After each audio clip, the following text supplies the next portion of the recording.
लगे। वाला हज़रत बरेलवी रहमतुल्लाह ताला अलैह बाहर खड़े थे, दरवाजे पे तो एक शख्स आ गया मांगने वाला। उसने कहा आला हज़रत फाज़िल बरेलवी रहमतुल्लाह अलैह से कि या तो आप 10 रुपए दे वरना मैं आपका मकान उलट दूंगा। तो आला हज़रत फरमाने लगे तो 10 के 20 मांग पर मकान उलटने वाली बात गैर शरई है, तो ब्लैकमेल करके खैरात लेने आया है, ये क्या तरीका हुआ? 10 के 20 कहने लगा कि मैंने उलट देनी है। उसके साथ अभी गुफ्तगू हो रही थी कि आला हज़रत के छोटे साहिबजादे छत पे घेर रहे थे हुज़ूर मुफ्ती आज़म मौलाना मुस्तफ़ा रज़ा खान साहब, हम शबीह गौसे आज़म। इतना बड़ा दर्जा अल्लाह ने दिया, 1.25 करोड़ आदमी उनके दस्ते मुबारक पर बैत, और बैत होने वालों में बड़े बड़े मुहद्दिसीन और मुफस्सिरीन शामिल थे।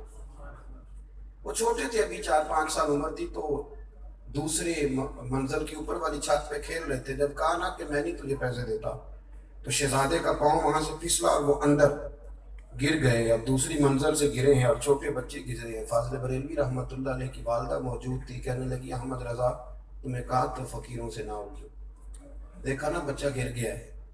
बच्चा, सरकार का अपना फरमान मौजूद है कि औलाद आदमी को बुज़दिल कर देती, लेकिन आला हज़रत फाज़िल बरेलवी फरमाने लगे अम्मा मेरा बेटा गिर गया है, मैं तो अंदर भी नहीं आया उसे देखने, ये मेरा एक पुत्र है, मेरा एक 1000 भी हो तो मैं नबी पाक की शरीयत पे कुर्बान कर दूंगा, पर मैं इसकी गलत बात मानने को तैयार है। ये लफ्ज़ आपकी जुबान से निकले तो शहजादे दौड़े हुए आए, अर्ज की अब्बा जी मैं ऊपर वाली छत से गिरा हूं, मेरे तो कपड़ों को मिट्टी भी कोई नहीं लगी। अकायद की मजबूती हुस्न है, इस हुस्न को कायम रखें। फलाह के लिए सबसे जरूरी ये है कि आपका कोई नजरिया तो। ये क्या बात हुई कि रस्सियों से डरना, हर चौथे आदमी को काला जादू हो गया, हर पांचवा आदमी आके कहता है और बड़ा काम चल रहा है आमलों का, उन्होंने तो अपने बोर्ड पे वो बीमारियां लिखवा दी जो अभी पैदा भी नहीं हुई, उनका भी वो इलाज कराते। खुदा का खौफ करे, इतना तो नहीं जादू आसान के सभी को हो गया है। तो अब वो फकीर साहब जो थे वो पहले तो बड़े मुतमिन थे कि बच्चा गिर गया, चलो तुक्का लग गया, लेकिन अब जब शहजादे दौड़े आए तो वो परेशान हुए। फाज़िल बरेलवी को अल्लाह ने बड़ी शान अता फरमाई। आला हज़रत रहमतुल्लाह अलैह फरमाने लगे तू कहता था मकान उलट दूंगा। ये बाज़ लोग जो होते हैं ये पूरा कुरान और सुन्नत पढ़ने वाले बंदे को ऐसे ही समझते हैं, ऐसे समझते हैं। हद हो गई है भाई, कहते तेरे सीने में क्या, जिसके सीने में पूरा कुरान है अगर उसका ही सीना खाली है तो फिर भरा हुआ किसका है? जो रसूलुल्लाह सल्लल्लाहु अलैहि वसल्लम की हदीस पढ़ने पढ़ाने वाला है, अगर उसके अंदर ही शय कोई नहीं तो शय फिर आएगी कहां से?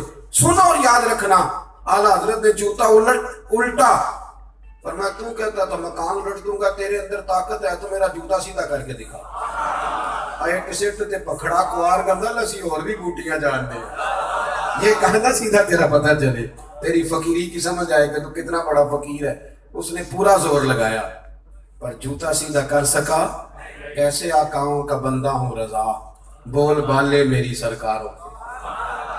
अब आला हज़रत रहमतुल्लाह अलैह ने जूता खुद सीधा किया और जेब से 10 रुपए निकाले, वरना ये पैसे ले जा और आज के बाद जिससे मांगना पर अपना फक्र दिखा के मांगना, किसी को ब्लैकमेल ना करना, इसलिए कि हम मुसलमान हैं।